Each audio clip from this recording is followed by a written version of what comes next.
let me say something. Let's go back. Somebody mentioned ageism earlier. Yes, I mentioned. And I think the classic notion of people in later life after they've retired is, how can we help you? What do you need? You're We'll old. we'll give you Social Security. We give you Medicare. Do you need a cane? Do you need a helping hand? And I think older people are often viewed as a bundle of needs. A bundle of needs. However, I think that we have an opportunity, as long as we're well and we have our marbles. The question that I'm always asking is, how can I help? What can we elders do? And there's all kinds of movements. Rick is involved with one around climate change. He's working with a group of elders who are working on climate change. And there are other groups of elders who are doing all kinds of positive things. And it's like really flipping the paradigm. You got to flip the script. Flip the script. Ram Dass is the one who constantly said, how can I help? That was his message. How can I help? I agree completely. I think that people need to learn. There's some parts of people, their potential that they don't even know about yet. Okay. And I think by who we are and what we do, we can ignite that potential in them. We can fuel that fire. And you signed on. And even people that, have disabilities, even as they're aging, even as they're doing this, there are cool things that they can do, okay, that are life affirming and that are really good for the world and good for the planet. And I just think we just need to figure out and demonstrate people who are already doing front running work with this. We can't reinvent the wheel. We just need to promote the people that are doing front running stuff. The people that was Encore, your friend Mark, who now is going into collaboration with intergenerational stuff. I just went to a amazing intergenerational community center right on the waterfront in Edmonds, and my mind was blown because they got it. Okay, they have all these people. What's the name of that town? It's Edmonds Waterfront Center. If you go Google for it, you'll see the amazing work that they're doing. Can I change our focus for a minute? Please. Absolutely. So Rick has a friend who he's introduced me to, a woman named Connie Zweig. And Connie wrote a book called The Inner Work of Aging.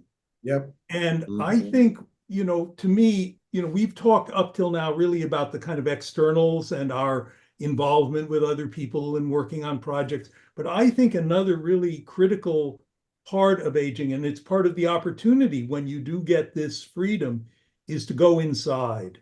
Yes. And that there is an inner work of aging that is important. And I wonder, Rick, if you might talk for a few minutes about, what are the chores of later life, because he wrote this book on the 5 stages of the soul, and the last stages are the stages of later life. And I'd love to hear him talk about those. Absolutely. Because I think those are really a critically important piece of later life.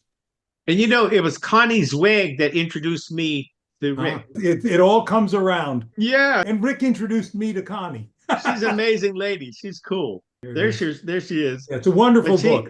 And bingo, that was really neat. So I said, look, can you introduce me to other people? You're doing really good work. And she said, yes, I'll turn you on to my good friend, Rick. He's a connector. That's what she said. And Rick is the person who introduced me to Connie.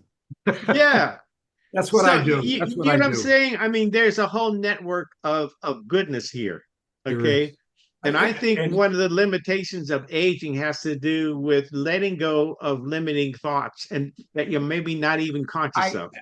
What I've learned in my retirement is that I'm not an academic, and I never will be. I can write books and theories and all the rest of that. That's not who I am. I'm a connector of people. That's what I love doing. Okay. Yeah. And it takes a while for people, maybe a whole lifetime, for people to say, I don't need to try to fulfill that goal of being the professor, the doctor, the blah, blah, blah.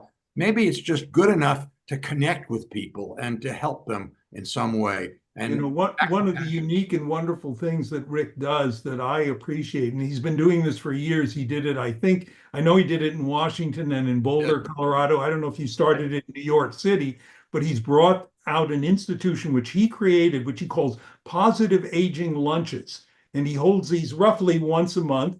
They've been Yeah, in that's various true. parts of the Bay Area, and he brings together, I don't know, a dozen or so interesting people from all around, many of whom don't know each other, some of whom do.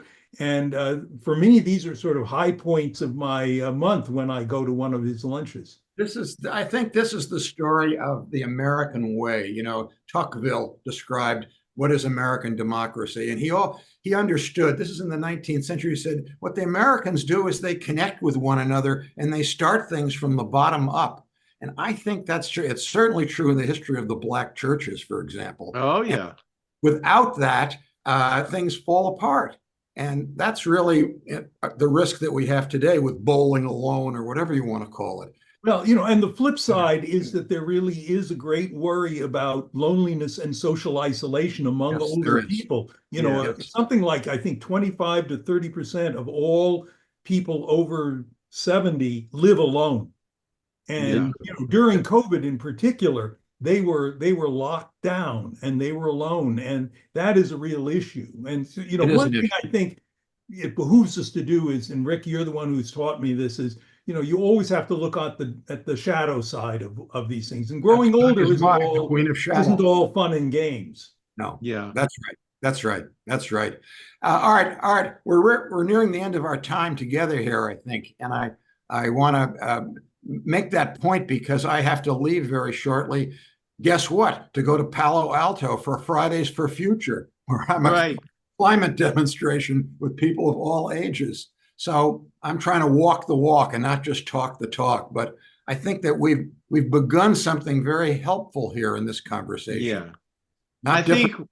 I'm Not gonna, go back over this and edit the high points out, and so we can, Okay. have, and I might even cover it up into different parts. So, Okay. you might That's up watch, to you. You're the for editor. 5 or 10 minutes, and then go to the next one, and the next one, and the Great. Now, next I one. look forward to seeing what you do with this. Yeah. And I just think this is the beginning of a really rich and deep relationship that will do a whole world of good if I we agree. just keep on doing what we're doing and keep on snowballing.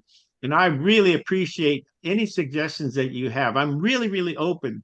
So on this video, go watch it and watch it to the end, make some comments. And by the way, the thumbs up does work and the thumbs down does work. Okay. Okay. So I'm learning this. And I'm learning it to turn around and teach it. Honestly, this is going to be a really, really, really fun and rewarding thing that we do together. So I'm thankful. Thank you so much, Rick, for bringing this together, for introducing me to Richard. Richard, you're amazing, man. Thank you so much for your work and all the good things that you're about.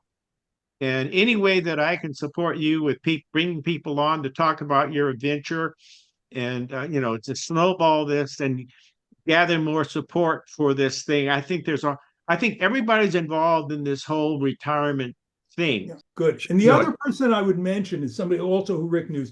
There's a woman named Helen Dennis who lives in Los Angeles, and she invented a concept she calls refirement, where she works with women who have retired from fairly significant careers and help them to kind of flourish in their later years. Nice. And nice. Helen writes a regular column, I think, for the LA Times. He does. About retirement. She's wonderful, and I He think comes out of the banking industry too, by the way. and she would really be happy to talk with Yes. you. Yeah. I agree. I agree. Great suggestions. Okay. Yeah, this is really good. Well, listen, thank you so much. I think this is time to really do it to the end. Really, thank you so much for coming, Richard and Rick. This is awesome. We did a great job, and I look forward to the next good thing that we flow together. Thank you Thank so you, much. Art Johnson. Good to meet you, Art. Good. Bye. Okay. Bye-bye. Bye. Awesome. This is just the beginning. So stay tuned because we're going to be talking about setting our intentions for the course journey that we're developing and what you can expect, what we promise to deliver in a good way to help you navigate your unretired life. So stick with this, and I look forward to working with you.